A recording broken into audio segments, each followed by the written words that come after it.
Salutations, Stufos. This is your fabulous leader, the Queen of Shade, coming at you with another special presentation.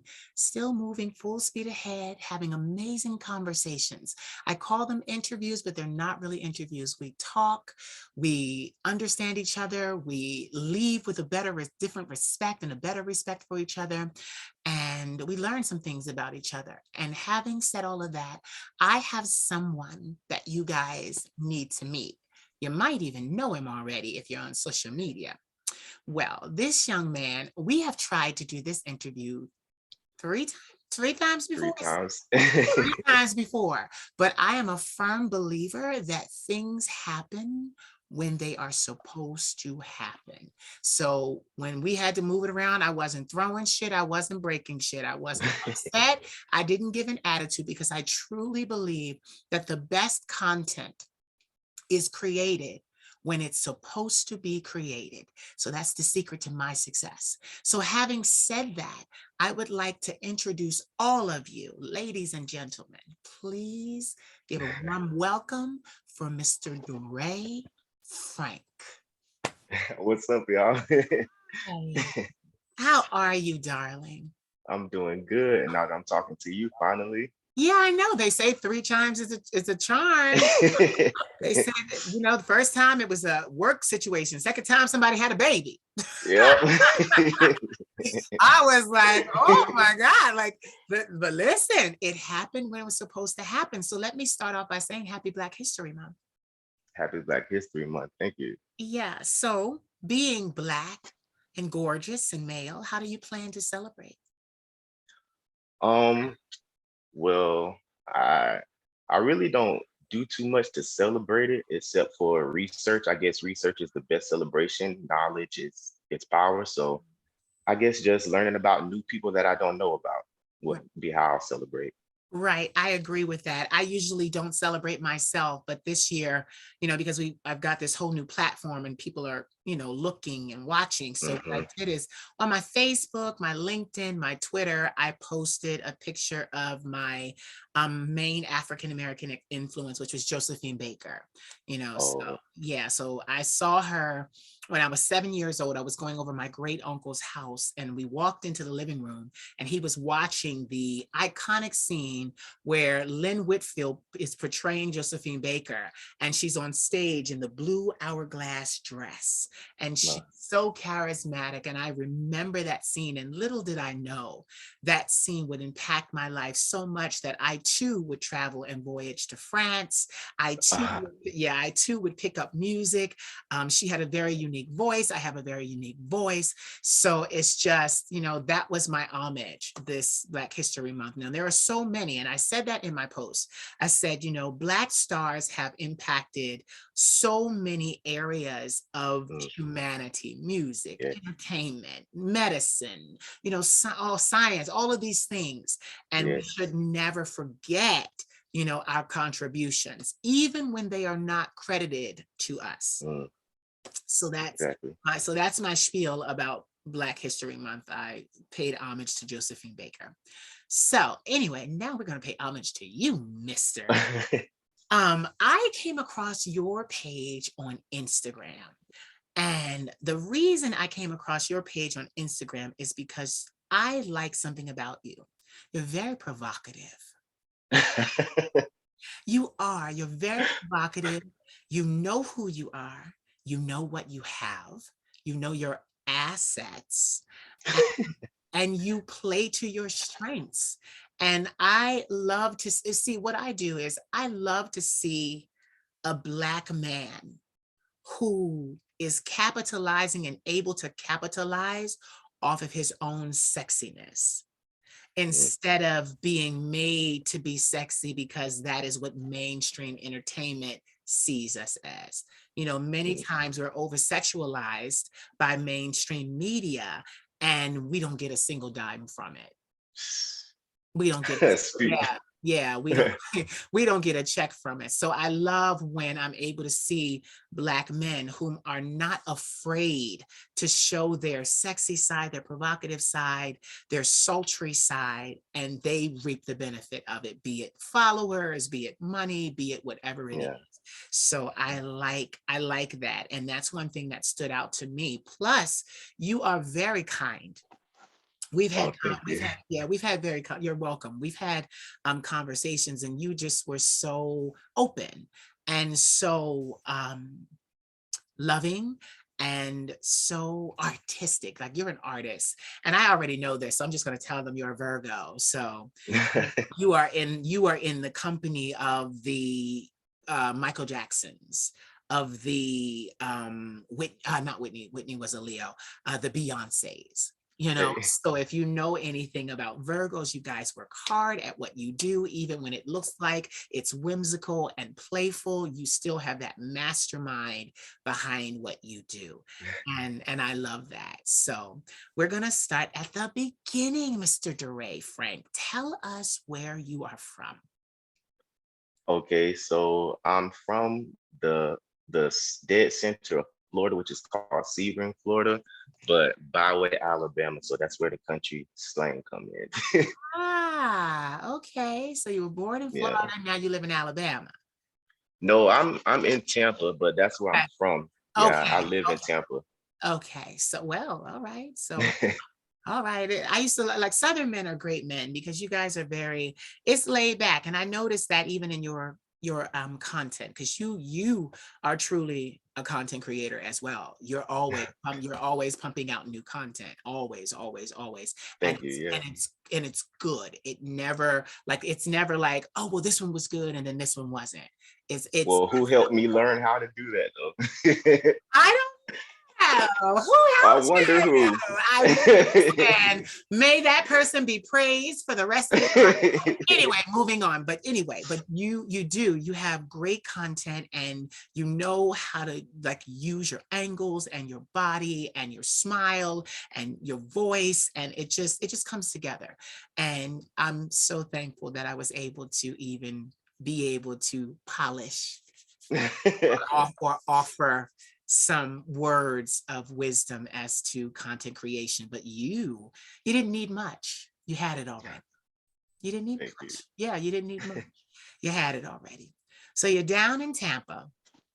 Oh my God. Do you like it? Oh, I love Tampa. I love Tampa. I went back to Alabama for college. And the whole time I missed, I was ready to come back home. It's nothing like Florida. Oh, so real quick, tell us where you went to college. ASU, Okay. Alabama State University. Oh my God. So the party. My God, the parties, the parties, the Yes. parties. The campus is crazy. I love it. HBCU all Yeah. day. Yeah. Yeah. See, my stupid ass, I went to I forget the word for it, but it's diverse. It was a diverse Mhm. campus. It starts with a P.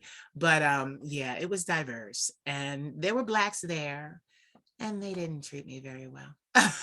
Oh man. But you know why? I'm just going to be honest, Ray, because like even before the dresses and this, it was a lot to take. Yeah. I walk around with two spirits. So you're Hmm. talking to me and you're getting masculinity and femininity, and that can be, to a norm, especially to Black people, and I mean it, especially to Yeah. Black people. We don't hear too much of that. That you tell them, oh, I'm a shaman, I have two spirits, and they're like, okay, we need to call Jesus because we need to get rid of it. They're like, But we need to I get rid feel of you. I her. understand completely. Yeah. I understand completely. Yeah, so they're like, we need to cast that devil out. I'm like, it's not a devil. No. It's not a devil. It's God made you me. who you were. Yeah, Yes, he made you who you were. yeah. So what did you major in college? I was a theater major.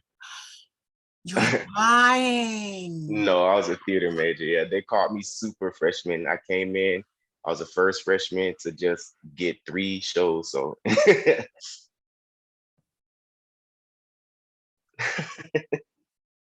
You know what? You know what? I almost got emotional. uh-oh. And I'm gonna tell you why.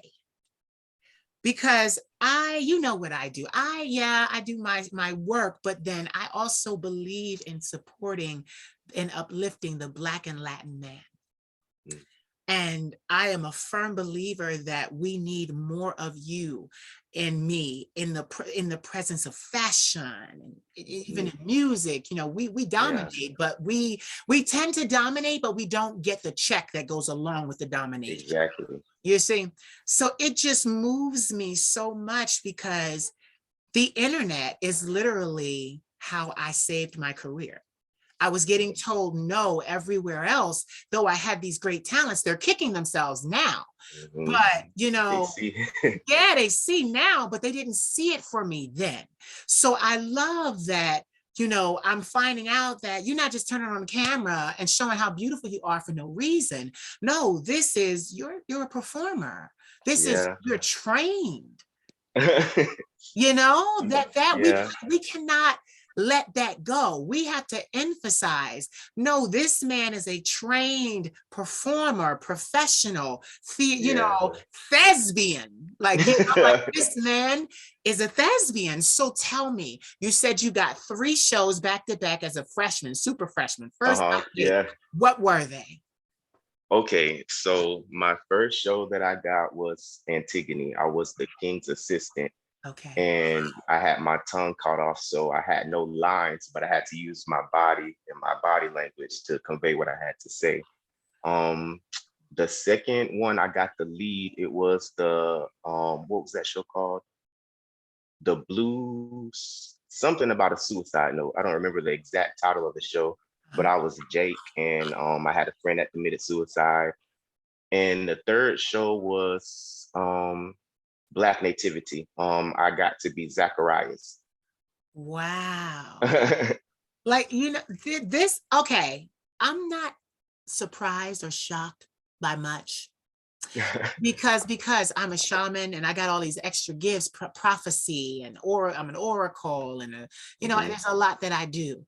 But I love when my Black men shock me, surprises, because I feel like we don't get too many opportunities.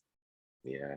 And Duray, like now, for me, what's happening, and then we'll get on with the interview, but what's happening to me is now I'm remembering every time I saw you. Now I'm remembering every time you made a piece of content. And now I'm definitely correct when I say there was thought behind it. There was that, intent behind it because you perform. So tell me, as a theater major, because I had a guy that traveled around. His name was Jamar. He traveled. Did you travel and actually like perform maybe cruise ships or things like that? What did you No, what did you do after no, I never broke any type of level after college. It's college? just I was going through stuff at college, so I had to leave early. That's the whole reason I came back to Florida in the first place. But I feel this is my second When? rejuvenation, Yeah. and I'm trying for it. Yeah. I've been doing Yeah. auditions lately though. Yeah. Like we all, trust me. Listen, I was medically withdrawn from college. I was a biology pre-veterinary major, pre-veterinary medicine major. I was withdrawn because of mental illness. I turned 19 and all hell broke loose in my head. I Mm, found out that my mother had mental illness, my father had mental illness, so mm, it was hereditary. So I mm-hmm. had to be medically withdrawn. That was in 2001. Look at me now. Exactly. Yeah. you know, Inspiration. so yeah, so my thing is, you know what I'm noticing? That the road to success is never straight. It's Mm, never straight. It winds and sometimes on the road, and it scares a lot of people, especially us artists. It mhm. scares us because we're going straight and steady, steady, steady. I'm getting goosebumps. My ancestors are here. They give me these analogies. So it's like we're going steady, steady, steady, and then the road loops back. Yeah. And then you get scared because you're like, wait a minute, no, I was going up ahead, ahead, I ahead. just been back I there. just Yeah. just saw all of that, and then the road goes back. And most people are like, no, I got to get off this road. But very few of us, we cry, we complain, we curse, we blaspheme, and then but we still stay on the road, and then we find out the road had a shortcut and it puts us further ahead than what we thought. Oh, yeah. Yeah, it's not a steady, there's no steady straight road to success. Like literally with me, I sang in church choir, But it was kind of like, I was kind of like because you could tell I was gay. I was like 10, Hmm. 11, 10, 11, 12. You could tell I was gay. So I got a lot of trauma, and I had a lot of trauma and abuse happen. So my voice In the was, church. yes, in the church, Oh man. out of the church, everywhere. So, you thinking you can go to the house of the Lord and get a reprieve, and no, all the men and women in the That's what it's church, supposed to be. yeah, but they went in on a child, Mm. and it was bad. But, you know, I always say this, it doesn't matter now, because where are they? Watching Here you. I am, right? Here I am, and I'm stronger for it. I wish I didn't have to go through it, but I'm stronger for it. But I'm saying this to you because I don't want you to ever give up. I don't want you to ever give up. Like, now that I know that you are still a trained performer and professional, you need to keep doing it, because it's kind of funny, because even when I watch your content, it's not just sexiness. You have sexiness and comedy, you have seriousness. There are so many different emotions Mm. that a person can walk away feeling from your content. If you had to describe your content, what would you say would be the overall consensus of your content? The overall consensus of my content, uh, I guess it would be self-love and self-acceptance. Like you said, I like to make people laugh. I like to be confident and sexy, because I haven't always been confident or felt confident. So I just like to let people show that loving yourself is okay, no matter what people have to say about you. Right? And you have a cult following. You have a Huh? cult, you have a cult following. You have, No. yeah, you have people that adore you so much, they stay with you. Listen, Yeah. when I'm on social media, I read comments. I'm in the comment section. I'm looking at what people are saying, you know. Uh-huh. And my thing is, even if you got to delete, I delete negative comments. So I never leave that. So if you come Mm. to my page, you only going to read the good. You're not going to read the bad. But Yeah. I notice that people don't do that to you. They're like, all right, or yeah, or this is hilarious, or, so I just, that is so wonderful. So after college, you had to leave, you came back to Florida. What did Mhm. you end up doing?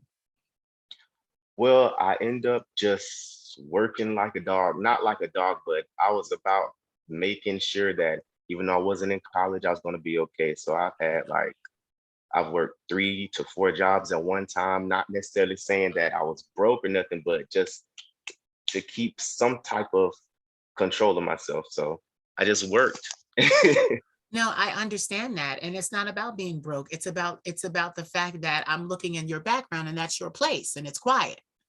It's not your mama's house. You know, No. and I'm good. And the reason why I say that is because I want to give you your flowers, because it's very hard to do that. I was unable to work like for so long because of my mental illness.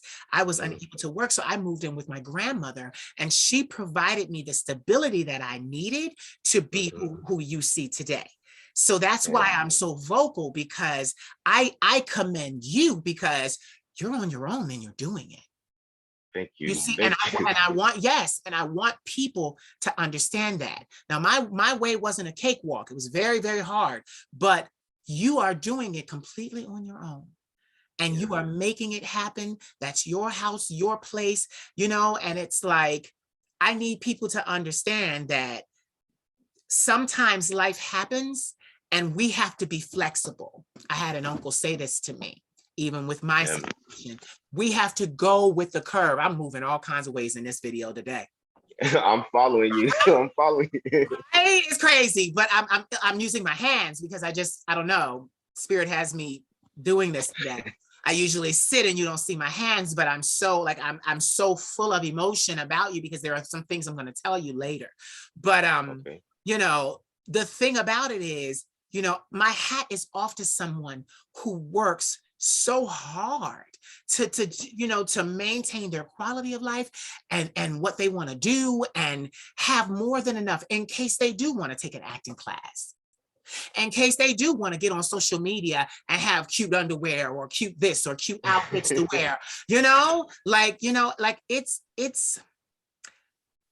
because of the trauma and the abuse in my life, I was a late bloomer.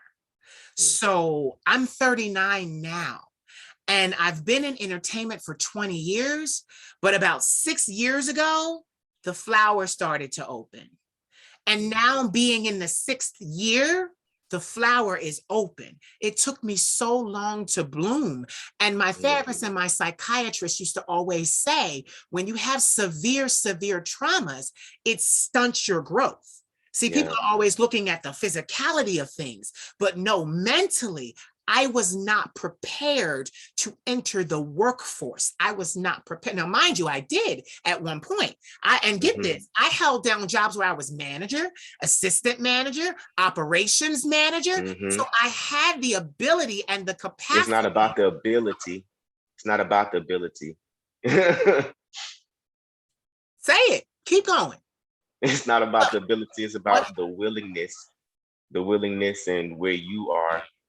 You have to take care of yourself. And that was the thing. So my taking care of myself looked a lot different because I needed a lot of support in place. I needed a lot of crutches. I did. I needed a lot of crutches to hold me up to this place where I can finally stand on my own. I'm looking for property now, And then you can say crutches or you can say stepping stones and help. I agree. Because that's what it is. I agree. And that's the thing, like, to get here, yes, it was very, very difficult. I talk about it all the time, but I want them to illustrate and I want them to see that.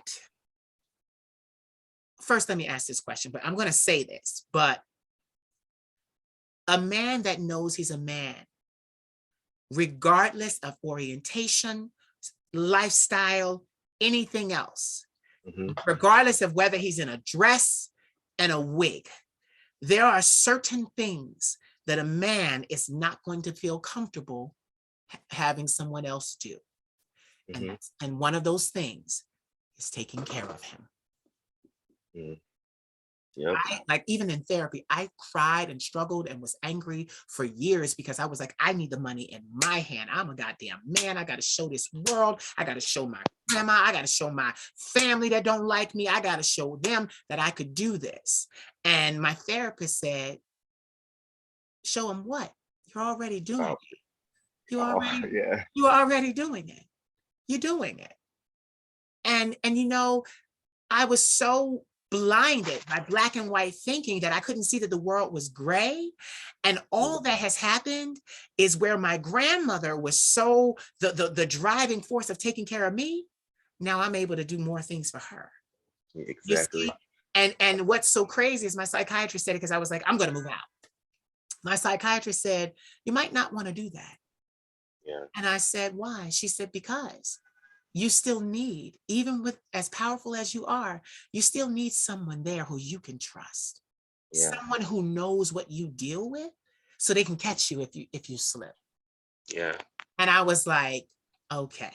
So I was like, all right, so I got a cat and my grandmother, and I'm taking them too, and we're gonna head for the border. That's what we paying it, because my grandmother has always been the one who had to pick up the slack. She ended up picking up the slack because she finished college. Her children, they just didn't have a passion when they were younger. That was the thing. So they kind of played around and they worked hard. There were some hard workers, but my grandmother taught me that it's not about how hard you work. It's about how smart you work. You know, you've got to be able to, because, you know, I was saying this to her the other day because I said, you know what, I realized something. I talk to my mentees and I'm always like, you want to work harder, you want to work smarter, not harder.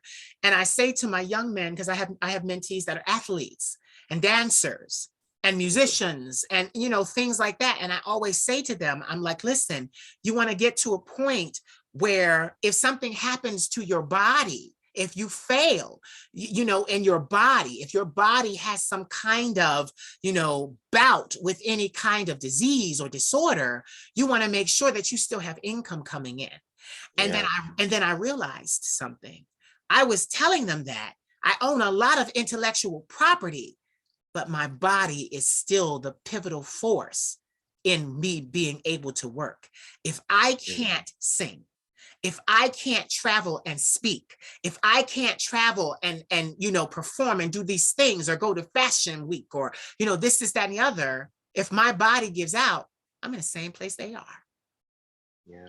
And I didn't realize that until a couple of days ago. So I said, okay, I've got to do more of content creation so that it will pay me residually.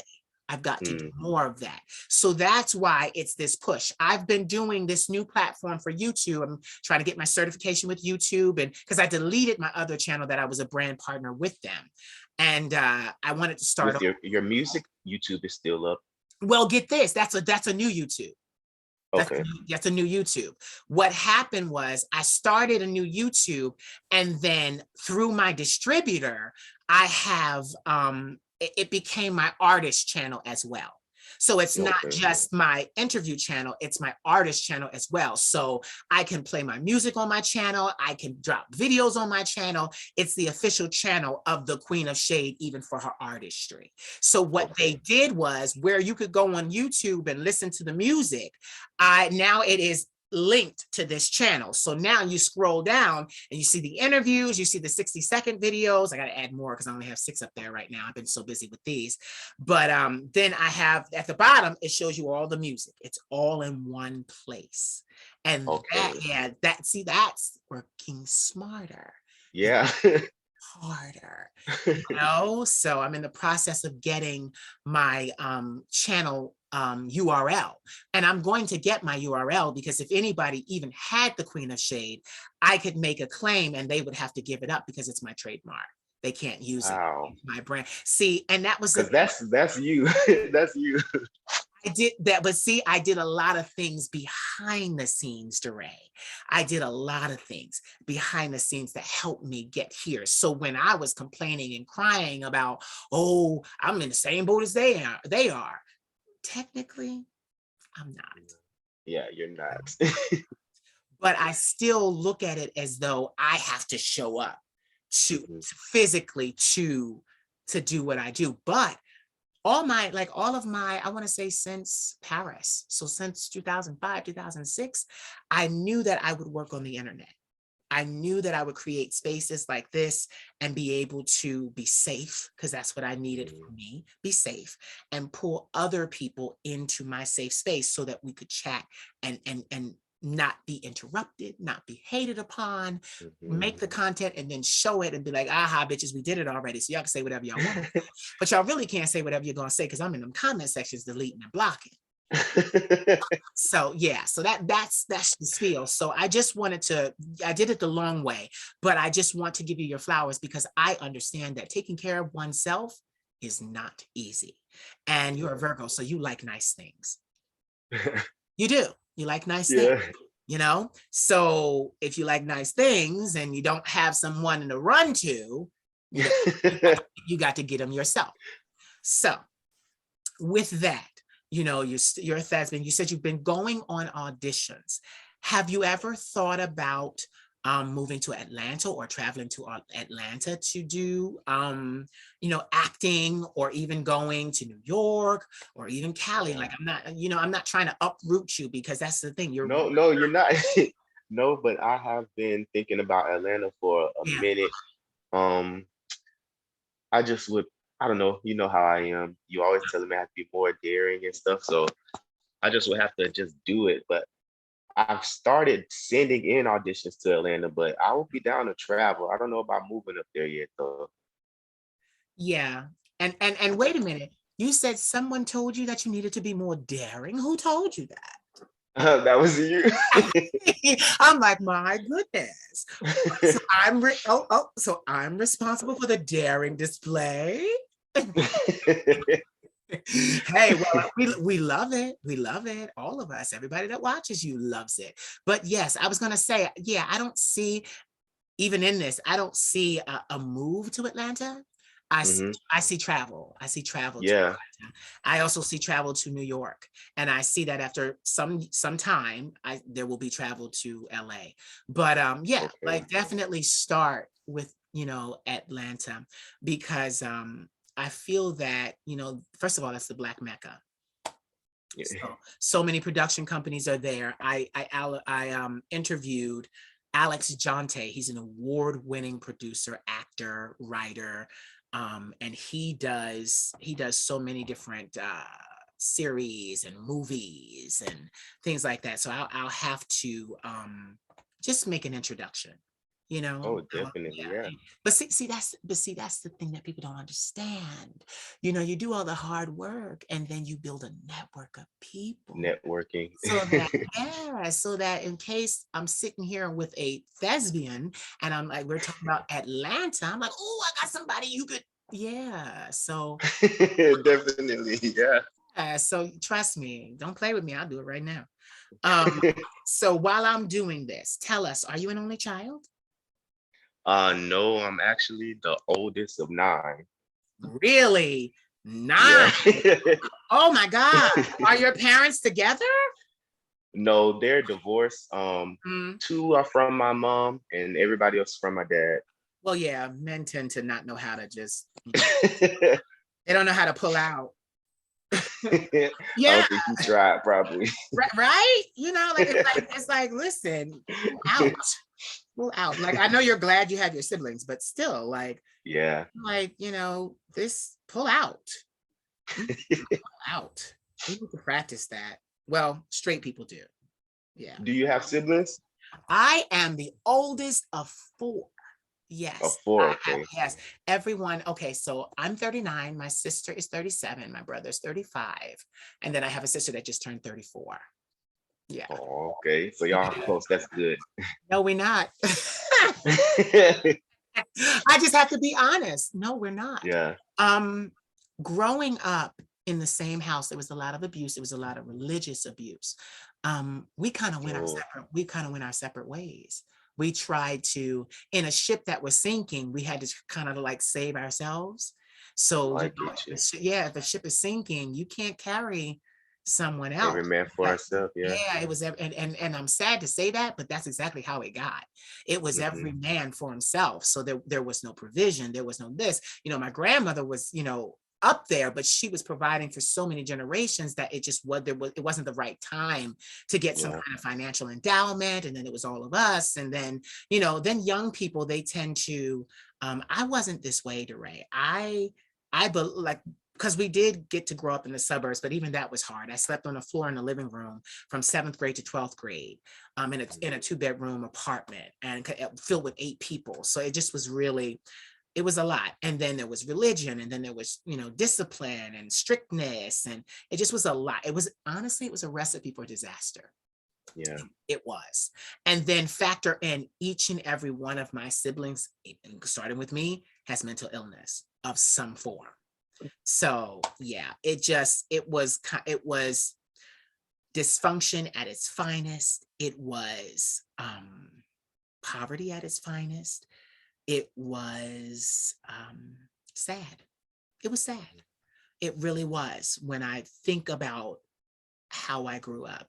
And I wasn't a very happy child.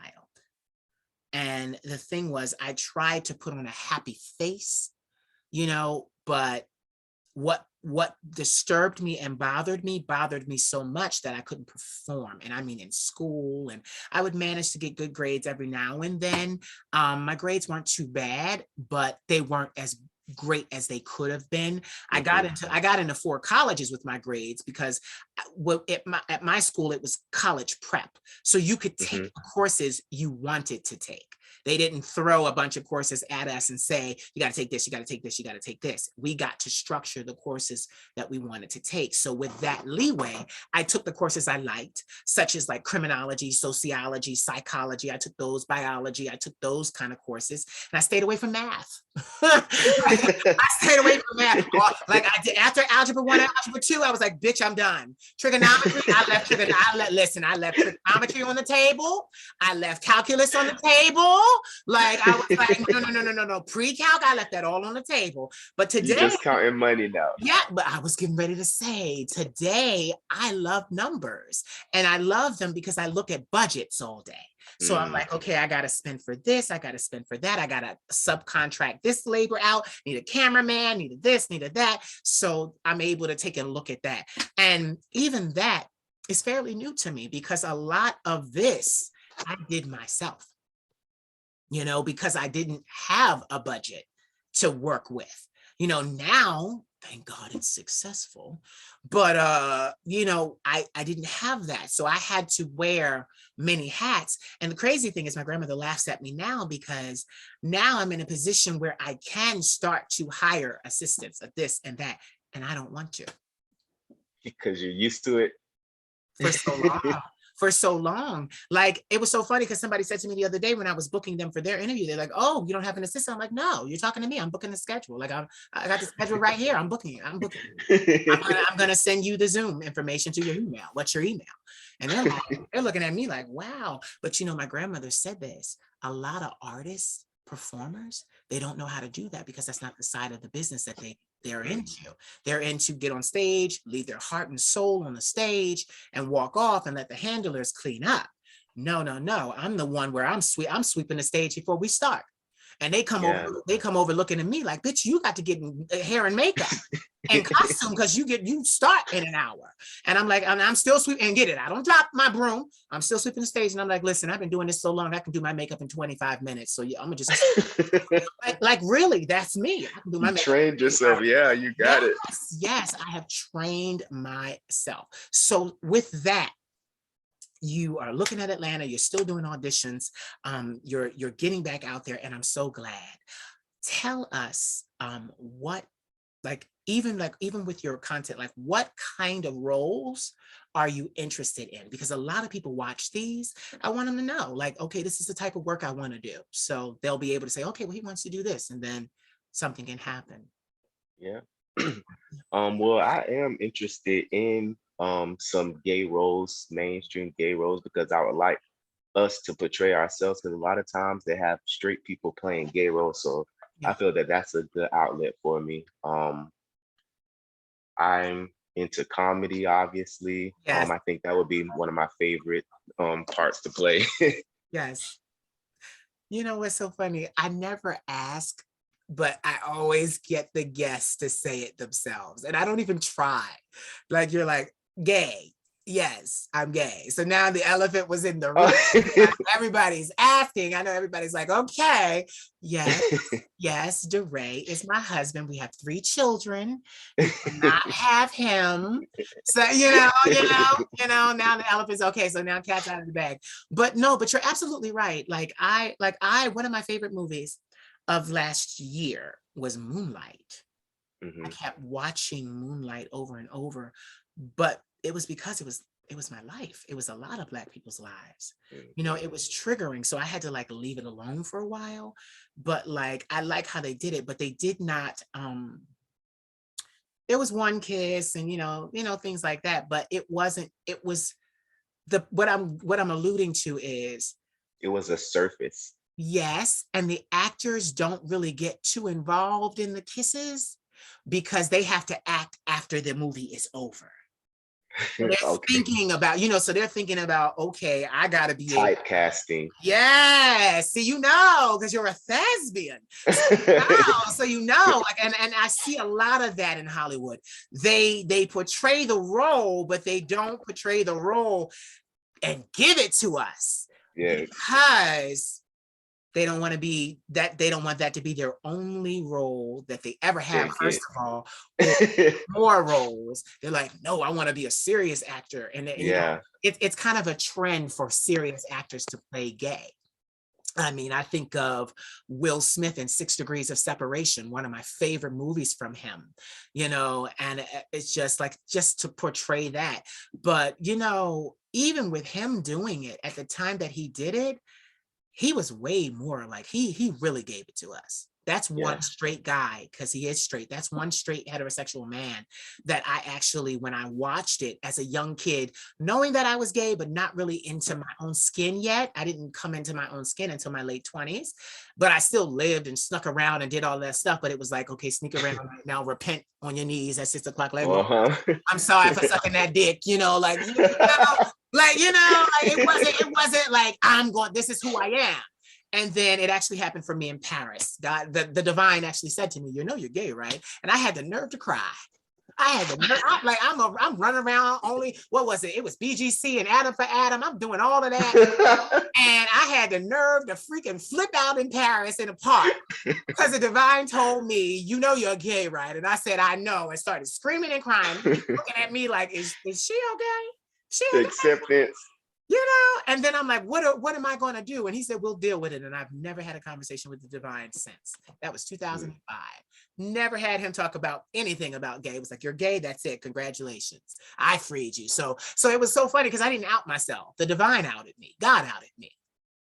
And not too many people can say that, but God outed me to me. He did.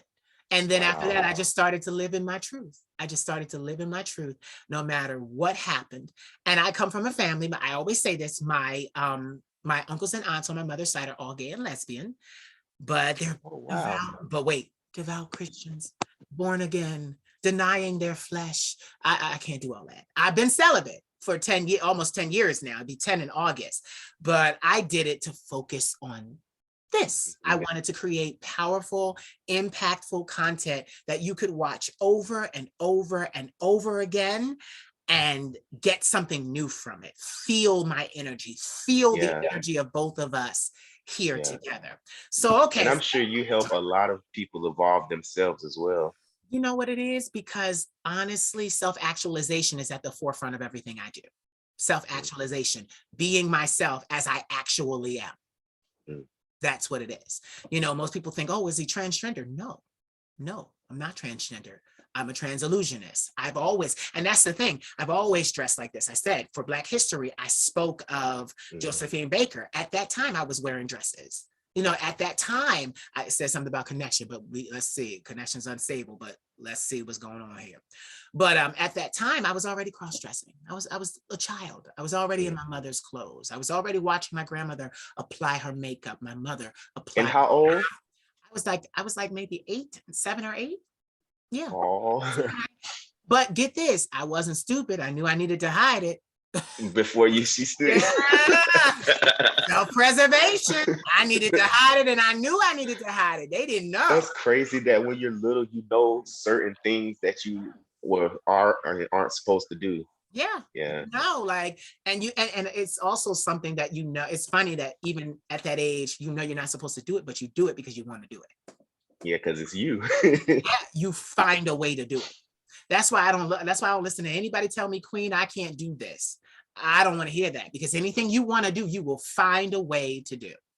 You will find a method to do it. So with, you asked me about my siblings and I went off into a tangent. Are you close to your siblings? Oh, yeah. I love them all. Yeah. Now, was your family more accepting of your lifestyle? So actually, and identity, not just lifestyle, and identity. No, it was tough for me too, but the first people that I actually told were my siblings. I told my little brother first, and after that, he told me he loves me, and my siblings were amazing with it. And me and my mom, we had our stuff, but she's good with it now. She loves it. She's okay. But it was rough growing up for me too. I ran away at 16. Yeah, that's a lot. You opened up. Keep going.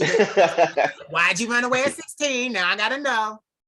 Okay, so I had my first little boyfriend, and I had his picture on my wall, but I had a whole bunch of pictures of all of me and my friends. But my mom, for some reason, I don't know how she knew that he was who I was talking to.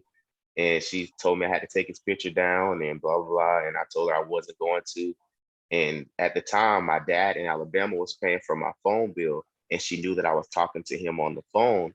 And so she tried to take my phone, and I told her, you're not paying my bill, so you're not taking my phone. And after that, it just went left. Oh, wow. So you ran away to your father's house. No, I actually, because my at the time my dad didn't know, and she was threatening to tell him and everything. But we got past all of that. We're good now. But it was crazy. But But I went to my grandma's house, just like you, uh, go to granny. I'm glad that you got past it, but Duray, that right there is why people will love you.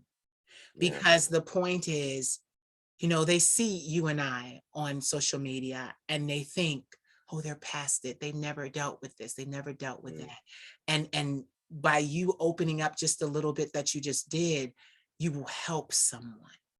yeah. And not just someone, a lot of someone's. Damn. So yes, so grandma rescued you. What did grandma say? What did grandma say when you told her? And it wasn't, granny died without ever even knowing. So, Wow. but without ever even telling me she knew, because I feel she knew. I think she knew what the whole situation was about. She just never said anything about it. But and then I went to, after I graduated, that's why I chose to go to Alabama State University, is to get away from everything in Florida, what I was going through. Wow. Yeah. See, this is the thing. People don't understand that we as artists, art truly does imitate life.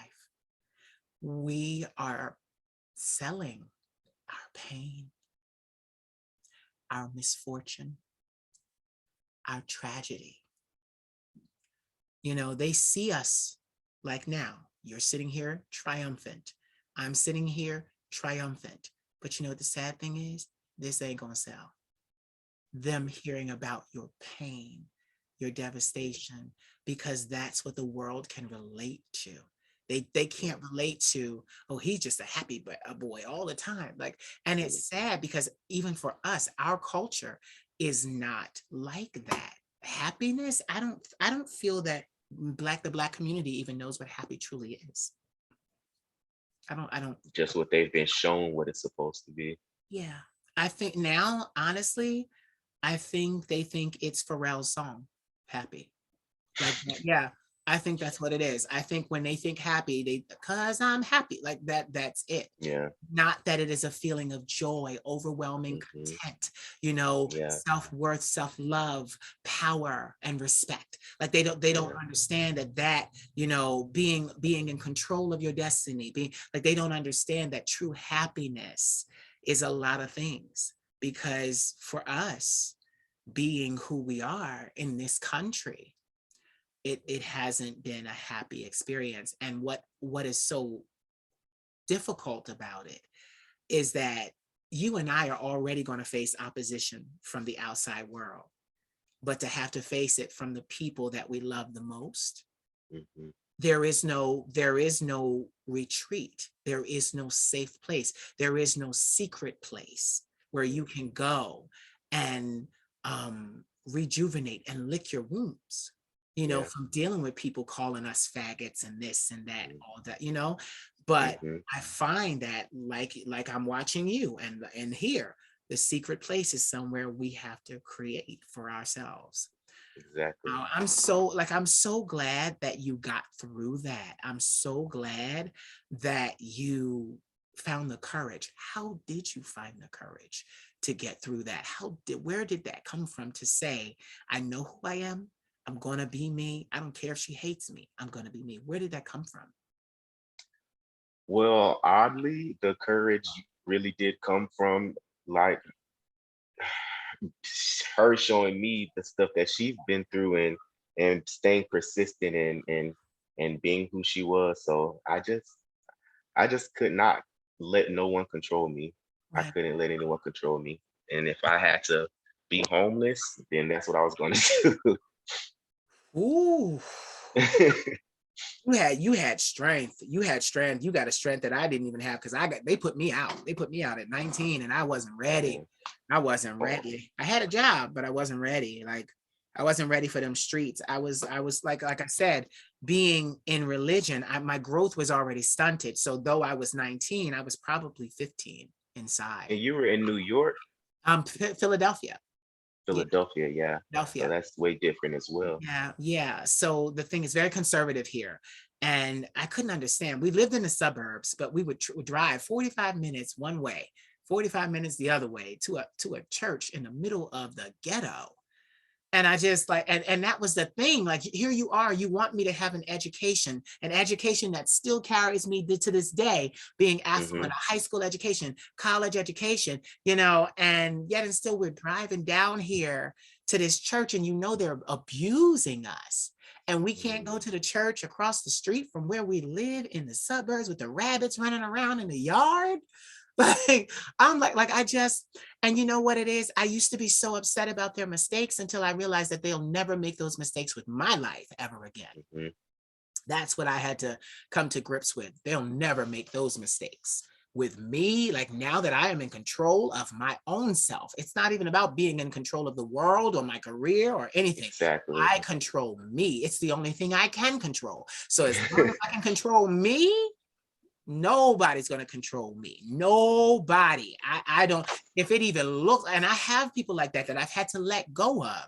They just, you know, they don't realize that control is, oh, well, will you come out here with us? And oh, no, so you want me to be on display?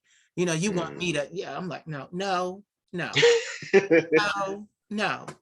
No, like it's so funny because one of my babies, he's from Philly as well. He's a porn star, an entertainer, and his name is Hmm. Papi Suave, you know. And he's Spanish. Yeah, he's Spanish. He's really good too. You've seen him. You've seen him. If you've seen like Normal and stuff like that, he's been in those studios. Really good Spanish kid, really pretty Spanish kid. But he, like, we have communicated. We didn't even meet before he left. I was down in the city at an event, and he was supposed to come down, and something happened. He didn't get the opportunity to come down. So he left for California to pursue his career. And I never got to meet him, but we corresponded through text. Like, and I mean, I have texts from years ago. I never deleted them. Like, I have texts from years and years and years of talking to him. So this past, I want to say, what was that? Right before, that was right in, I want to say around Thanksgiving, maybe. Yeah, that was Thanksgiving. He popped into the city and he was like, I have to see you. And it wasn't a, like, it wasn't a demand. It was a request. Now, mind you, I live in the northeast of Philadelphia, so I'm far from the city. Child, I hadn't been in the city in 3 years. I hadn't been to the center of the city in 3 years. And what I love was, he made it a very palatable experience for me, because he, like, I took the train. We have trains. So my grandmother dropped me off the train station, and I took the train. But before I took the train, he came, now mind you, he was in the city. He came all the way up from the city on the train to meet me. And then we went back into the city. On the And train. Oh. but wait, get this. He did that on the way home. He literally he made sure I was okay, because he's like, That's but what's up. it was, but he always said it. He says, I respect you so much, and you do so much for everyone. I just want, he knows that I always talked about my reservations, because I'm just gonna say this. Black people don't treat me the nicest. Black people don't treat me the kindest. Mm-hmm. So, you know, he just wanted to make sure I didn't have any altercations, any, you know, happenings jumping off. Hmm. So he just made sure, you know, I just want to make sure you get to everywhere you're supposed to go, because they may not know your worth, but I do. So Exactly. yeah, and it was so beautiful that that happened, because it made me see that that's exactly how the world is going to be to me. The whole world is not going to know who I am. My following is, and they're going to Hmm. treat me accordingly. And furthermore, I don't need the whole world to know who I am. I'm not after that. One thing about me, when I was younger and, you know, displaced and homeless and this and that, I wanted fame, because it was like, I'm going to show you bitches that I made it. Y'all tried to kill me and I made it. And then something happened along the way of growing up. I grew up, and, you know, I started to look at my options in my career in a realistic light. And Hmm. I realized, Joe, please, I do not want their fame. They can have their fame. I said that in a video recently. Y'all can have y'all 15 minutes. I want 40 years of success in my career. You know, longevity. Like, and that's the Longevity. thing. Yes, because you have so many artists that they're riding high right now. 5 years from now, a whole new batch of artists will be in place. Yep. It happens all the time. We Yep. had Nicki, and then here came Cardi. Yep. And then get it. I love them both. I love them both. But then look at this. Cardi, she's riding high, introducing Megan Thee Stallion. Megan. But look at this. Megan riding high, introducing Doja Cat. Doja, I knew it's next. And then get this. Doja Cat riding high, introducing Money Long. Oh yeah. Like it just like there's no, like you really have, you got to figure out what you're gonna do, because you got to live, and these babies are young. Y'all gonna live to 70, 80, 90. You better do something, because you're not like longevity. like I thought, you know what was so crazy? I was watching YouTube this morning, because when I'm not working, I listen to music, and I prepare, and I luxuriate, and my mind, and just let it relax. So last night I was watching all of Jasmine Sullivan's live performances of Masterpiece, and just the she's from Philly. She's from Philly. Oh yeah. I know her cousins, but I never met her. So it just was like, oh my God. And to see her be who she is, and make it. I remember, and get this, I was on MySpace when I remember when it happened, a young lady sent me some of Jasmine's recordings, early recordings. She had a MySpace page. She was traveling, she was singing, she was being paid to sing. She went to a performing arts school. I'm like, okay, I remember her. And they were like, oh, you need to check out this woman, this girl. And I remember hearing Jasmine's her voice, and I'm like, okay, she's good. She was doing those runs. I'm like, okay, all right, Kim Burrell, like like you could hear kind of the soul. Yeah. So I'm like, all right, Kim Burrell, honey. Then it was introducing Jasmine Sullivan, Need You Bad. I heard, and get it, didn't remember her name, her voice. Okay. I done been through, 2 boxes of tissue. Like when I heard her singing, I was like, that's her. You see, so I was looking, and I was luxuriating, and looking at all of these great people. And, it led me into the Whitney Houstons. So I'm looking at Whitney's live performance, and I'm just like, damn. And I found myself saying, why couldn't she have a career like Diana Ross? Diana did decades and decades of music and touring and happiness, and and I was just like, I'm like, Diana. And so it, like, in my mind, I'm like, because I have influences, like I said, Josephine Baker was the highest. Underneath her is Diana Ross. And then it's not even lower. Right next to her is Barbra Streisand. Those are my people, because their voices were beautiful. They were distinct. You knew it was them from the first note, but they had longevity. They lasted. They lasted the test of time. And that is why I pay attention to them, because I'm like, I gotta last. I don't want to be singing when I got a late start. I'm 40. 6 years ago. 39. I'll be 40. I'll be 40 in September. I'm 39. You're right. Okay. So, I'm there. And it's just like, I've been singing a long time. I have 4 albums out, but it's just like, all right now, like I don't expect to be on tour. I don't expect that. What I expect to do is pop-up performances with my friends who I have in Paris and Madrid, Spain, and other parts, Germany and the UK, who are in fashion, who know who I am, who've seen my journey, whom I've seen them grow and become larger than life. They ask me, oh, Queen, come and do this. I want to be doing those types of things.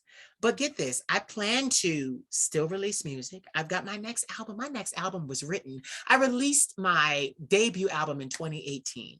Then the deluxe album had 50 songs on it. My next album has been written since 2018. It's been written since Wow. 2018. I'm a content creator. That's why I told you. Content, content, content. And I wrote it. It's been written. Me and my producer, we've been working on the beats and everything for years. For years. And That's what it takes. The but I was perfection. going to Yeah. say, I was going to say that's what it takes. But I was getting ready to also say, I like to sit with a song because I write them. So I like to sit with it and figure out my vocal arrangements. Now, mind you, being a shaman and communing with my ancestors is never hard. It doesn't take more than 15 minutes to write a song because I literally hear my ancestors singing to me. They sing the song exactly how it's supposed to go. So when I record it, I'm singing it exactly how it's supposed to go. And I'm singing the notes and all of this stuff. And my producer, she's so amazing. She's able to just follow along. She says it's so easy to take and produce for me because she's like, you literally are the blueprint. You're literally you're literally the blueprint. It goes exactly how you go. And my thing is Barbara Streisand worked with the same team for 40 years. I'm not changing new With producer. your own producer. Wow. And that's one of your top people. Well, get this. Yes, she worked. Yes, she worked with her producer for 40 years. But my intent is to work with my producer for 40 years. Okay. Yeah, you Okay. see, it's like I look at the greats and your voice gets better with age. You may not be able to go deep and scream and screech like you used to, but your voice becomes more palatable and with age. And even now, my voice, there's no age in my voice. There's no age in my voice. And I'm thankful for that. But staying power is what we all need to be after. And even with you in content creating, what I tell everybody, because people don't realize this, I save every video I create. I have a backup hard drive. I back up all my videos. And because you never know, you go into your arsenal and one day you're like, oh, I like this. You post it and it goes viral. You put it on YouTube and you monetize it and you monetize your Facebooks and the Twitter and all of these other things. People are going to remember that, and then you introduce it to the next generation. See, they're not planning for that. They're just trying to get it while they get it. Everybody's singing, I'm trying to hustle, I'm trying to get this money. Yeah, but what about your life insurance policy? What about your plan? What about your plans? What about stocks, bonds, IRAs? Like, one thing that I love, one person who I have a lot of respect for is Rihanna, because Rihanna, as far as music, Rihanna was a machine. She put out 8 albums in 8 years. Every year. Exactly. And my thing was, most artists put out an album every 2 years. For 8 years straight, Rihanna was boom, boom, boom, boom, boom, boom, boom, boom, just giving it to us. And then for her to go, all right, I got that residual. Now let me go start something of my own. Yeah. And she started Fenty, and billionaire, and then says, all right, I'm a billionaire. Now I'll have a baby. Yep. Like, I'm just like, I look at her and I'm just like, girl, I have to give it to her because, that was a lot of calculation. Yeah. And you got to be like that. And I'm going to say this. It's sad. It's lovely, first of all, that she is from Barbados. It's lovely. But Black artists that are here from America, we're so caught up in the racism and in the struggle that we don't really have those core Thai family values and beliefs. Our families tend to be broken, dysfunctional, and it's always this thing, and get it, the mainstream media pushes it. It's always this idea of, I gotta hustle harder and get out of here. It's always that. I'm trying to get out of here. I'm trying to stay, but because But the truth is, because you can't stay, because once you reach that kind of success, envy, jealousy, murder, Hmm. all that stuff starts to follow you, because now these people are jealous you made it and they didn't. So now you got to Yeah. leave. You can't come back. You can't come back. It's just not the same.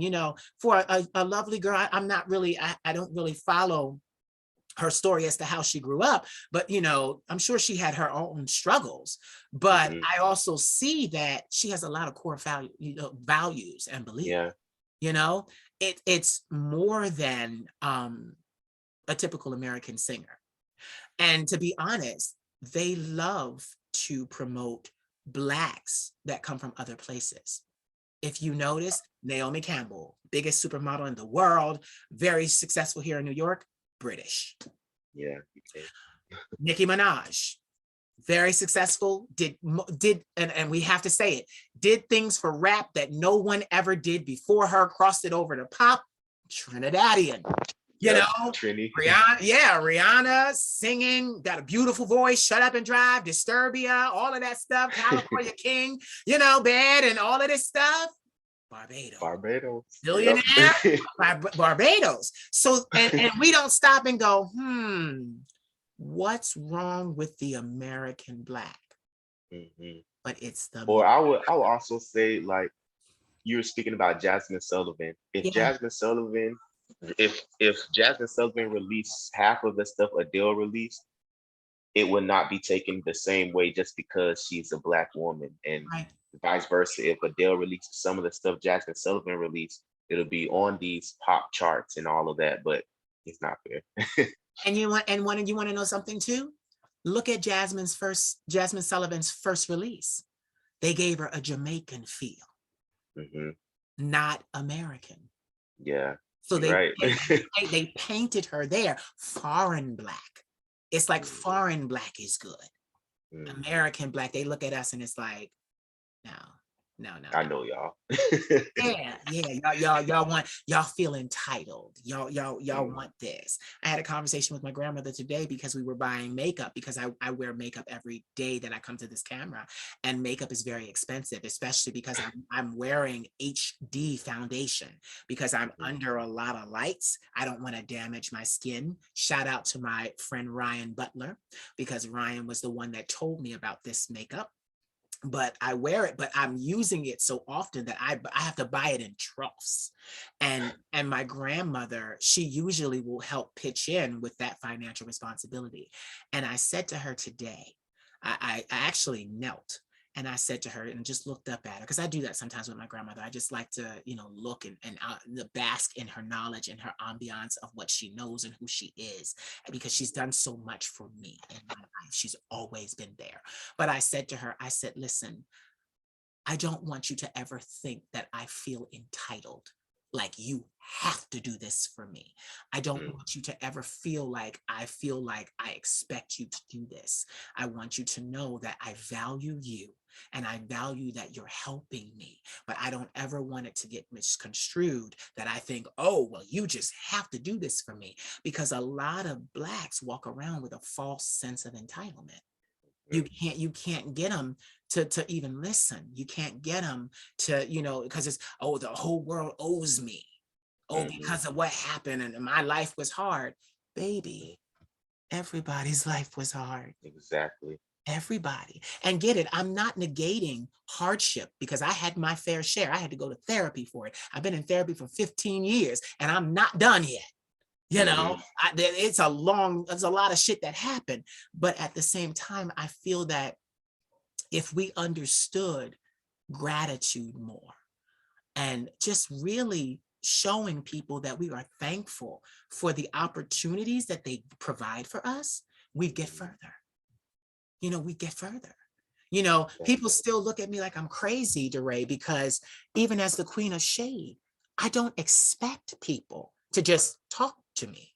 I don't care who they are. It could be somebody with 10 followers. It could be somebody with 1 million followers. I send the invitation and I'm like, please, will you talk to me? Please, like, I don't ever want people to think that I'm like, oh, well, I'm the queen of shade. And no, because there's a whole trademark behind this. There's a whole business behind this. I suffered for this. So I want, yes, respect, I do. And I want to make more money. Yes, I do. But at the same time, I am not owed anything. Mm. Nobody owes me anything. And I think the sooner people realize it, the sooner they will get up off their behinds, their derrieres, and be like, it's like one of those things where, like you see in the movies, where they're stranded on an island or something, and then somebody in the group, as everybody's crying, somebody in the group says, all right, listen, We got rescue ain't coming. So what we're gonna do is we're gonna cut down them trees, and we're gonna build somewhere to live. Then we're gonna try to find out what's on this island, because next thing we need to do after we build that is find something to eat. And some fresh fire. Look. Yeah. Step 1, step 2, step 3, step 4. Look. Yes. Like, it's just like, like, seriously, like we don't need to feel entitled. I feel like so many people, they're so caught up in that. And I see it even in my family, that it's like, do you understand that nobody had to come and rescue you? Do you understand that not a person in the world had to show you any act of kindness? Do you understand that your life could be just what your life is simply because you were born below the poverty line? It could be exactly what it is. And furthermore, it should be what it should be, because you're born below the poverty line. You belong here. But yet and still, we keep on crossing and growing and being. So even though we're having a deep conversation right now, tell us what your favorite type of video to post is, because I see it often.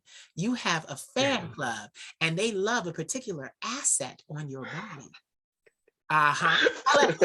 What is that asset and why?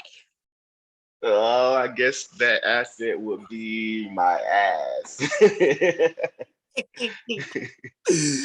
And why? That's just what gets the most attention, I guess. It does. It does. And I love it because you do a lot of ass play. Yeah. No, like, I had to say that. I couldn't let that go. Like, yeah. They needed to know. But it's so cute. Like, it's so cute. And I love it because you'll do like the voiceovers from TikTok. You'll be walking in like, damn, look at that. So here's the question. I bet you get a lot of men that are very interested in, how should we say, getting to know you. So how do you, here we go. Here's a nice question. How do you handle all of the attention for your assets? Like you do, I just, I stay focused on whatever's positive, and the negative, I don't delete my negative comments. I don't care. I just, if you feel like putting whatever you want to put, just put it. That's your life. Yeah. But yeah, I don't know. Yeah, it has become its own. I think it needs its own Instagram page. I'm joking, but still, no. It's really quite nice. And you work out too. How do you do any like squats or anything for it? Like, how do you keep it round and supple? And I guess I mostly do squats, and I like to jog. That's my favorite thing, is jogging. So I guess, and stairmasters. Yeah. Okay. But the reason why I went this way is because I want them to understand you put work into that ass. Yeah. You put work into it. Like we're talking about this. Nobody's entitled. Like you're working to keep that ass at a certain point so that you can get what you got to get. Like, I love that. No, I love it. What's your favorite color? Because I notice you wear a lot of different boxers or briefs, like the briefs. What's your favorite color? My favorite color is blue. Oh, really? Okay. Mine is black, but I think everybody knows that. So what made you wear yellow today? Because when we started, I was like, oh, the sun is on that yellow and I can't see you. We got to move. We got to do this. We were helping with the setup, but it came out all right. So why yellow today? I chose yellow because this was the most plain shirt that I have. I heard you're not supposed to do interviews with a whole bunch of stuff on your chest. So no, that don't count. You look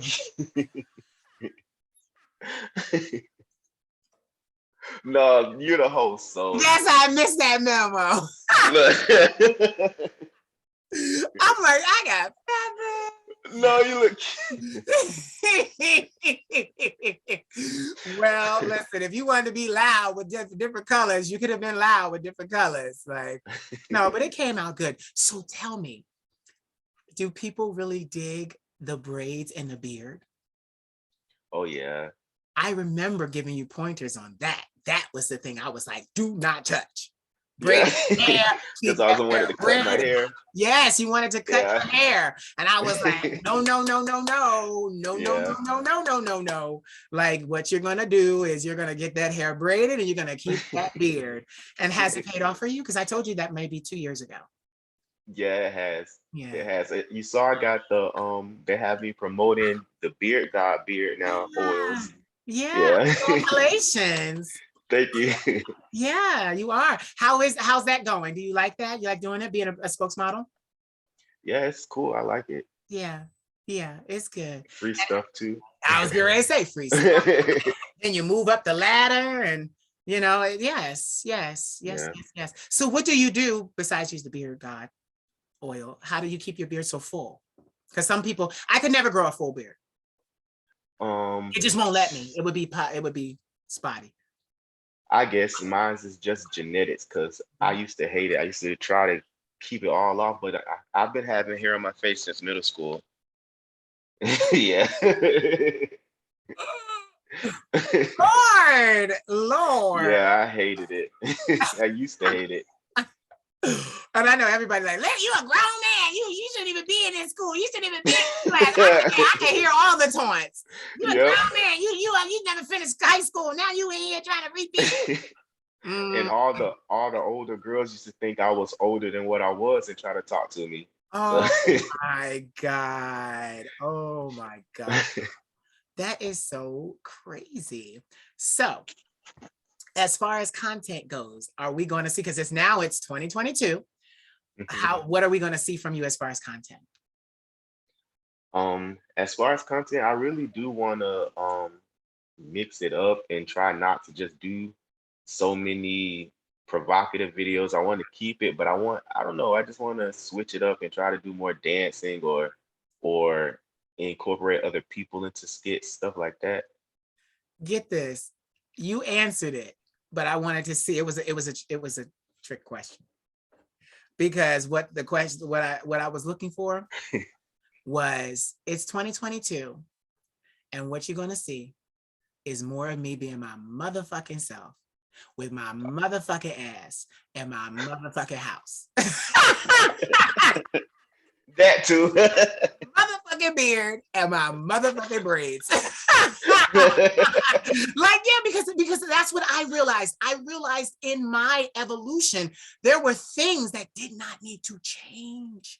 They didn't need to change. Like I realized that, Duray, there were things that I just did not need to change. So I stuck with it. I kept it. Like it was I would say, new year, same queen. Like I would say, more of the same, baby, because y'all are here because of that. Like I don't like when people, because when you're trying to build a following, it takes a long time. It does. You're trying to test the waters to see what works and what doesn't. But my thing is this, I didn't do that. When I was building my following, I put out there what I wanted to put out there, which was the shade videos. And I stuck to them. And the following came to me. It wasn't me trying to test them and say, well, let me see if they like this. Let me see if they like that. I ain't never been that type of person.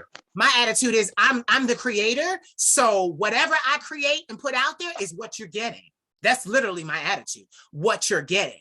And I do that and I live that way. No, ain't no, well, we needed to test the market and see how you would do. 100 for real. No, no, no, no. I literally just said, I'm going to do this. And this is what I do. And literally to this day, people are rocking with me Yeah, because they say to me, see, you want to get this comment. You're unique. You're authentic. You're one of a kind. You're being yourself. You're living your truth. That's the thing. If we start yeah. trying to, listen, if we cater to the audience, we're going to go broke. We're going to go broke. Because they have, yeah. Yeah, because they could be in a mood one day and not in the mood the next. They could look at you today, not look at you tomorrow. But if you come Mhm. and look at me, you're going to look at me because you know this is what I give you. This is Yeah. what I give you. You know, Look, so I need to be taking notes. Look.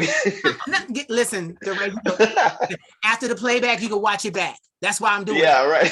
That's why I'm doing it. Because guess what? I'm gonna watch it back too and see what the hell I said. You know, like sometimes I have to, but I have to do that sometimes because I'm channeling so much and my ancestors are speaking to me and things are going on. And and then I'm a mastermind. So I'm like, okay, make sure you stay in the frame, you're moving, make sure the dress is great. I'm doing all of that. So yeah, but no, I'll watch it back and you'll hear what we said and we'll get Yeah. you talking some more. So let's get you talking some more. What's your favorite food? Because I know, you eat certain foods that put the cake on you. So what foods? My favorite foods, I like jerk chicken. I Mm. like oxtails. I haven't eaten pork in about 3 years, Mhm. but I miss pork chops. But that that was my favorite pork. Oxtails and jerk chicken. So you trying to tell me you got island blood in you? Oh, I don't. I guess I just like the food. You'd be surprised though if we actually did ancestry and stuff like that, and actually it was going to tell us the truth instead of you was a nigga and picking Yeah, cotton, picking cotton. yeah. You know, that's where you started. Like, you'd be surprised. Like, My mom did her ancestry test. They said that we have a percentage of Filipino. wow. But you know why? Because the African American race has mixed with everybody. Everywhere. Yeah. We are everywhere. We're in Russia. I have a buddy, and his name is Austin. He's in Russia and bodybuilding and everywhere. Mm. Iceland, Greenland, the Slovak countries. Like it's just we are everywhere.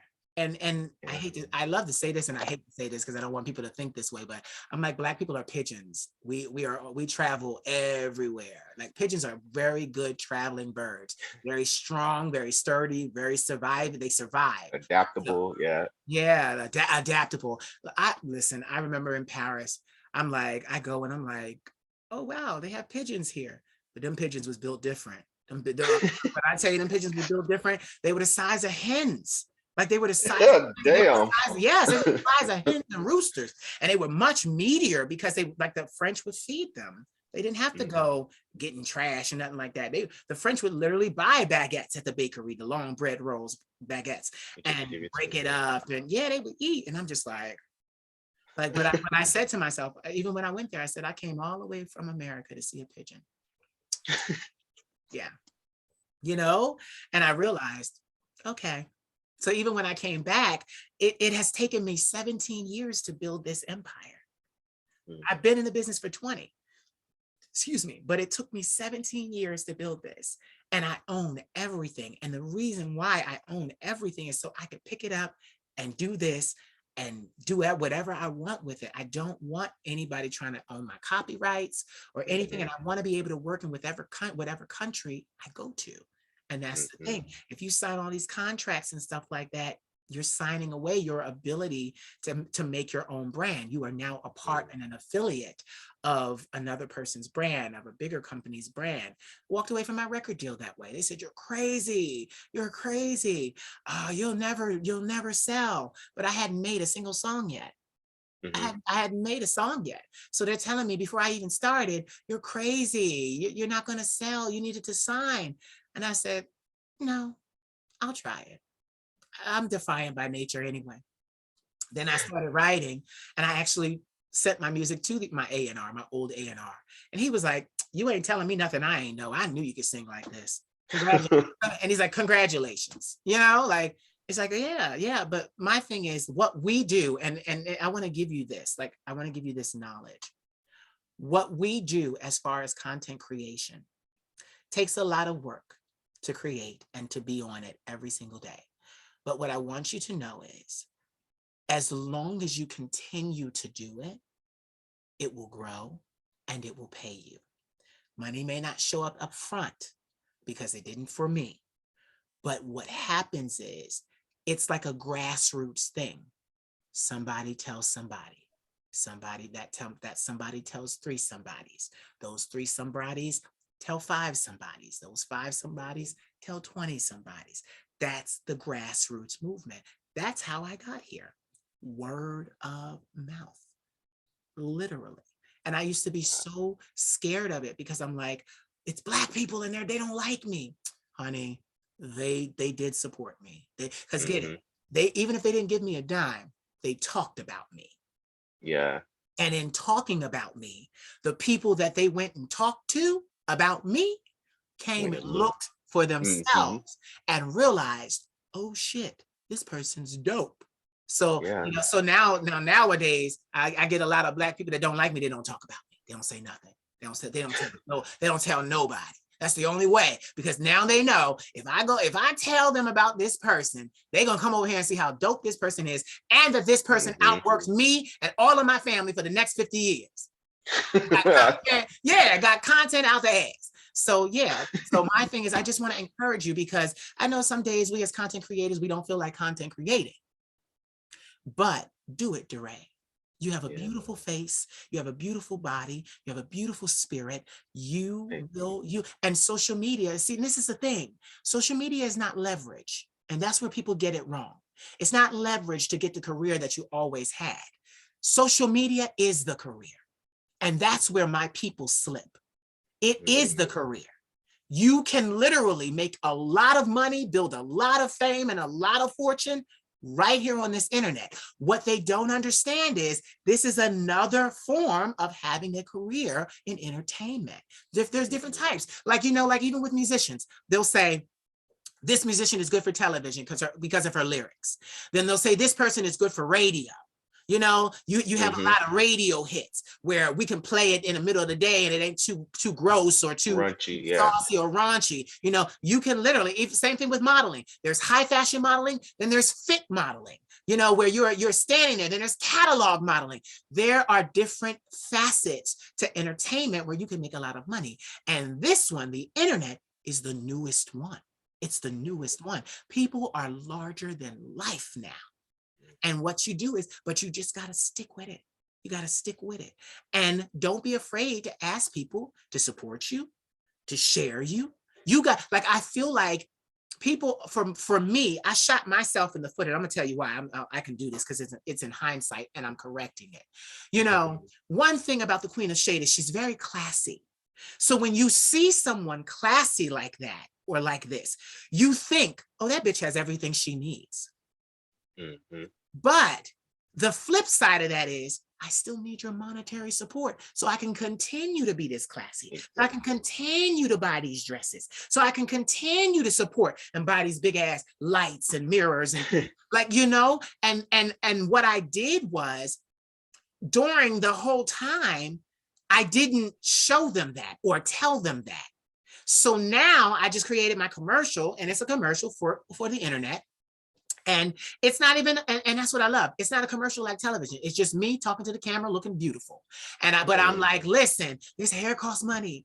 This makeup costs money. This dress costs money. I need every dollar I can get. Cash at me right now. You have to say that. Like I'm realizing it. You have to say that. It was, I actually was looking, I was talking to a brand, like she was a brand manager. So she knew how to build Fortune 500 brands and things like that. And she said to me, you shot yourself in the foot because you did not ask them for money. Ask them for money. She said, look at every artist out here. They're supported by their fans. But get this, every artist that is an artist started by being loaned money from the company they worked for. They have to repay that money, but they started with a loan. At least I didn't start with a loan. But my thing is, my grandmother was like, listen, I'm gonna give you this money. You're gonna do what you gotta do. It's gonna be fire. Fine. I had many years of not getting anywhere. But Mhm. but me being who I am, I look at it as a loan. But she didn't loan it to me. She gave it to me. Oh, But my thing is that why you think I said when I pump out of here, I'm taking my grandma and my cat. your cat. Yes, I just got a cat. I got a cat maybe back 6 months ago. And because I Oh. love cats. I used to have Persian cats and all of that. I couldn't afford a Persian cat this time. These dresses and these wigs is too expensive. So yeah, it was too much. So I got me a regular American short hair calico. And from the Oh, I like the SPCA, calicos. yeah, I love the calicos. You know, genetically, they're always female. There's never a male. They're born female, though the calico and the tortoiseshell. The calico has the white with the orange and the black. The tortoiseshell is black with the orange and the other colors in it, the orange and the gray and stuff like that. They're always born female. That's a biology thing. I was biology. Wow. So yes, they're never born male. So if you ever did see a male calico, he would be sterile. He couldn't have children. He couldn't father children. But they're always female. So I got her and she is just, her name is Poppy and she is just like the flower, not like the poppy seed, yeah. yeah, like the poppy seed, not like the Latin poppy. No, yeah, but yeah, but she's everything. And I had to work on her. She came to me traumatized. She did not like feet, she did not like hands, but my whole family, we worked on her. I would give her treats and then run my hands down her side. Everybody out here needs some love. Everybody. So even in my work, I'm doing the same thing, stroking these people, letting these people's self-esteem know it's going to be okay. And she has come around. She has come around. My baby, like get it out. I do my push-ups and my sit-ups at home because I don't trust going to a gym. I just got over COVID, me and my grandmother. I thought we were going to die, but we were vaccinated. But it still like when I tell you unbearable, it was unbearable. But we got over it. Thank God. We didn't even leave our house. My nephew went to work. It was an outbreak at his job. He brought it home. But it was crazy. But I don't trust going to a gymnasium or yet. So I do my push-ups and my sit-ups and my bicycle crunches and kicks and stuff at home. And I went to my doctor yesterday, my primary care physician. And it's so funny because during COVID, we all put on weight because we were sitting around. Even if we were working out, we were sitting around. Yeah. But my doctor said to me yesterday, he was like, okay, what are you doing? And I'm like, I'm working out like hard. I'm working out the way I always work out. And he's like, because you lost 8 pounds. I was weighing 178. I'm 170 now. And get this, 178 was the largest I had ever been with a fashion background. I never broke 165.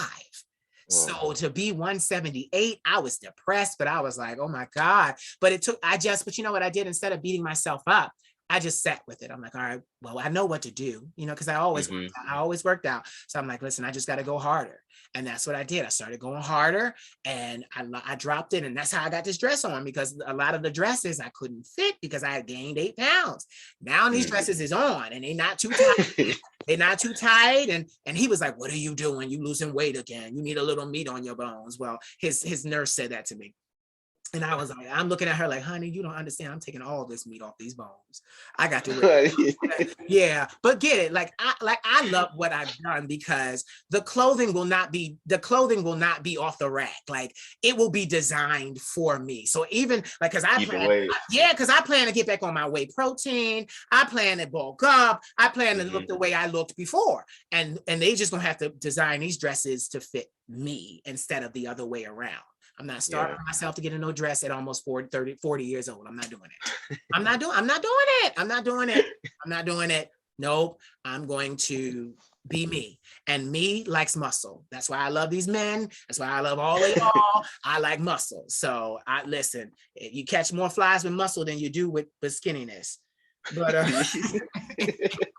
but but the skinny boys are cute too.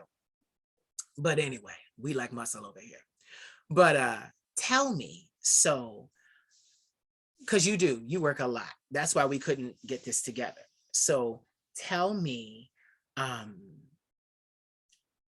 often do you get to work on your craft in between working all of your jobs? How much time do you get to actually do that?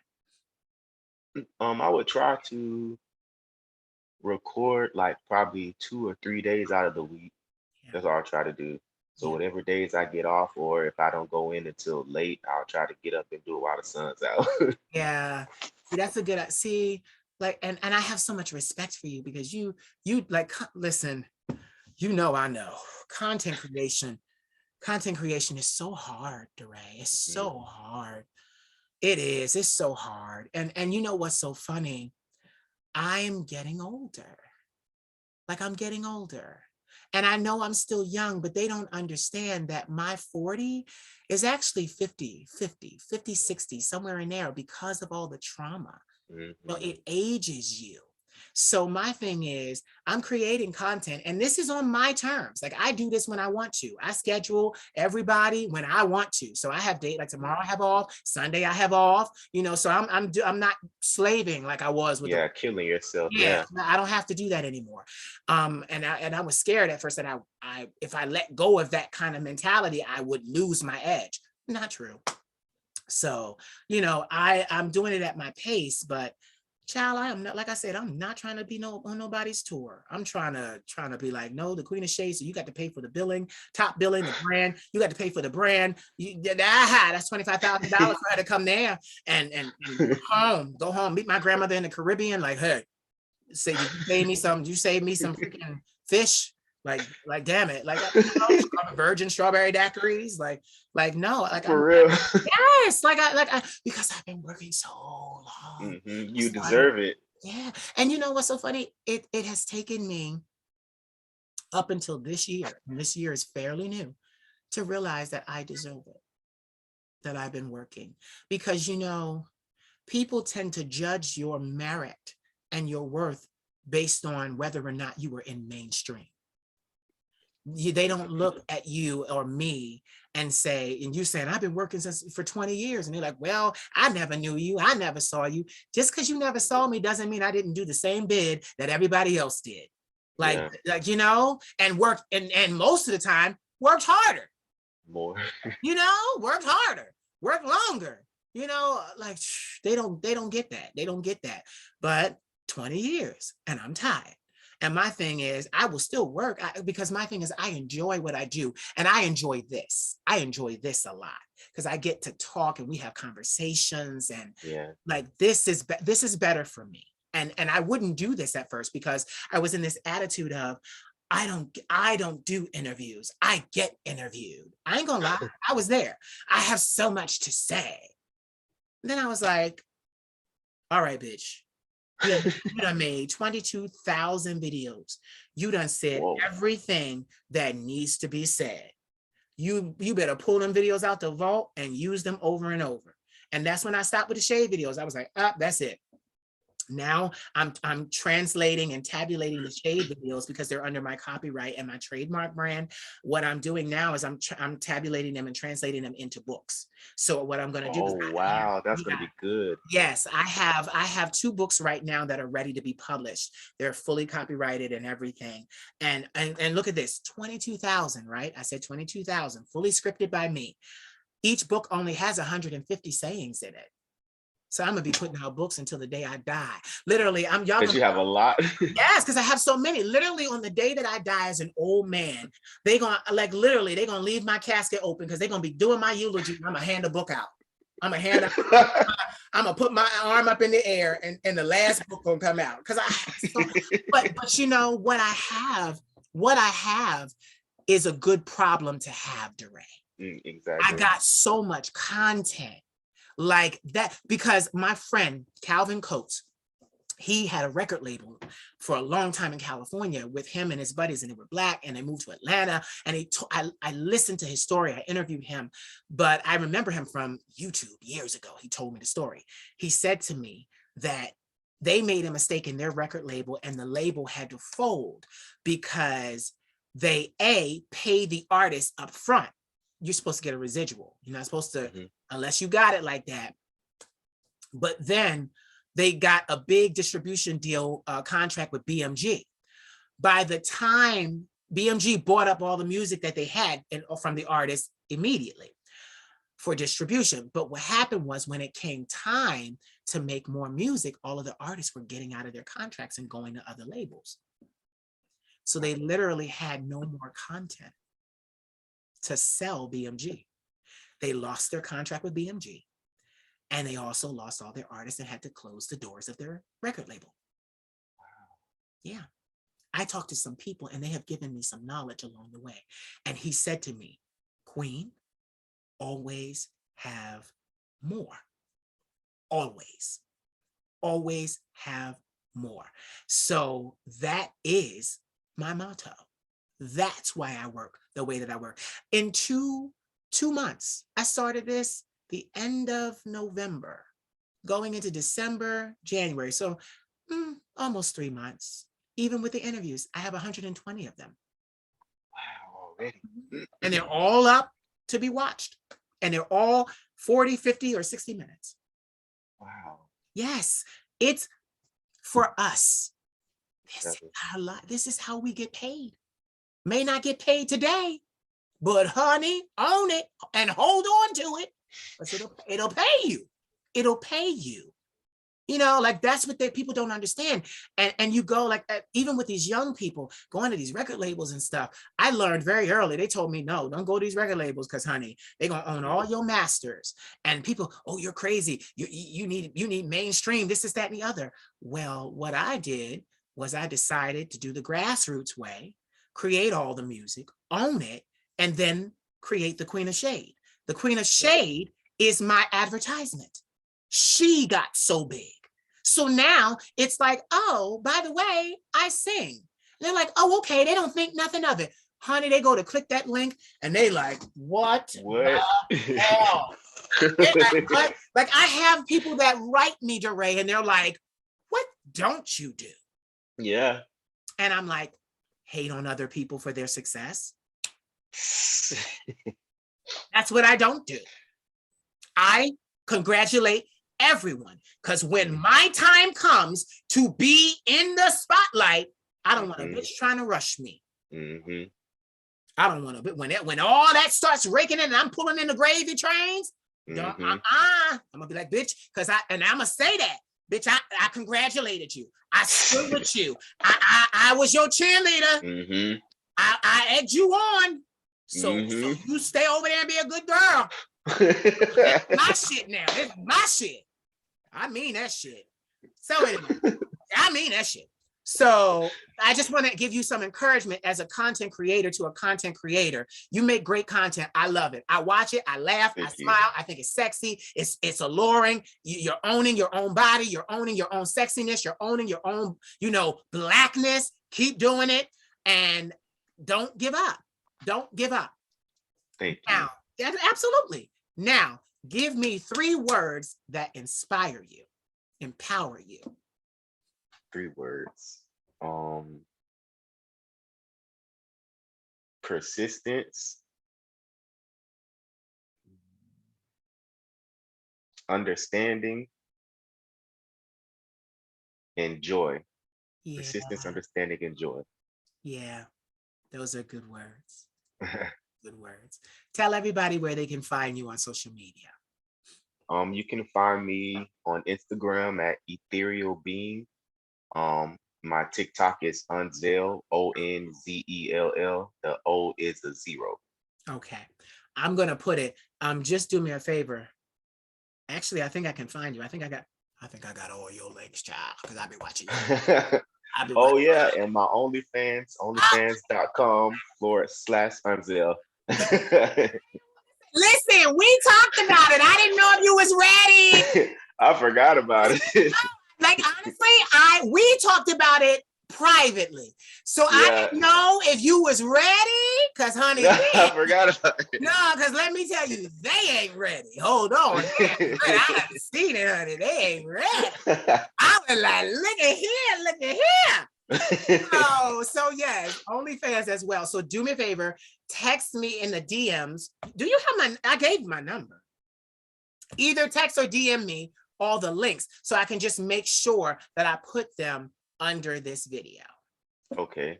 Okay, so get this. Then when this video concludes, I'm going to upload it and send you your copies through Google Drive for you to upload or do whatever you want to do, chop it up. We created it together. We're content creators. You own it, I own it. Thank you. Okay. So make some money. Make some money. For real.